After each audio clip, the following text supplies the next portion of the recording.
નરેન્દ્ર મોદી વિચાર મંચના રાષ્ટ્રીય અધ્યક્ષ શ્રી રવિ ચાણક્યજી અને નરેન્દ્ર મોદી વિચાર મંચ રાષ્ટ્રીય શિક્ષણ મંચના અધ્યક્ષ શ્રી અનિરુદ્ધસિંહ મિશ્રાની સહમતિથી નરેન્દ્ર મોદી વિચાર મંચ રાષ્ટ્રીય શિક્ષણ મંચના ગુજરાત પ્રદેશ અધ્યક્ષ પદ પર ઝાલાવાડા પંથકના શ્રીમતી ડૉક્ટર હેતલબેન જાનીની નિમણૂક થવા બદલ રાજકીય આગેવાનો અને નાગરિકો દ્વારા અભિનંદન પાઠવવામાં આવ્યા છે.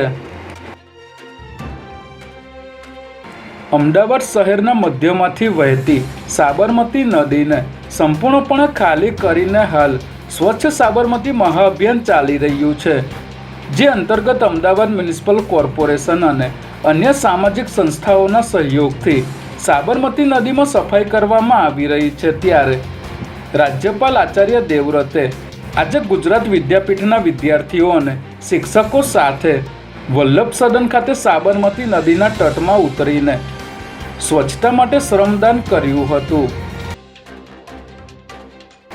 અમદાવાદ મ્યુનિસિપલ કોર્પોરેશનમાં સફાઈ કર્મચારી તરીકે નોકરી કરનાર યુવકના નામથી અજાણ્યા વ્યક્તિએ બેંકમાં ડિજિટલ ખાતું ખોલાવી યુવકની જાણ બહાર 10 લાખની લોન લઈ લીધી હોવાનું સામે આવ્યું છે. જેમાં બહેરામપુરામાં રહેતો બિપિન પરમાર નામનો યુવક અમદાવાદ મ્યુનિસિપલ કોર્પોરેશનમાં સફાઈ કર્મચારી તરીકે નોકરી કરે છે. ત્યારે હાલ બેંક દ્વારા લોનની ભરપાઈ અને હપ્તા માટે તેના પર અવારનવાર ફોન આવતા હોવાથી યુવકે આ અંગે સાયબર ક્રાઇમમાં લોન લેનાર અજાણ્યા શખ્સ સામે ફરિયાદ નોંધાવતા પોલીસે તપાસ શરૂ કરી છે.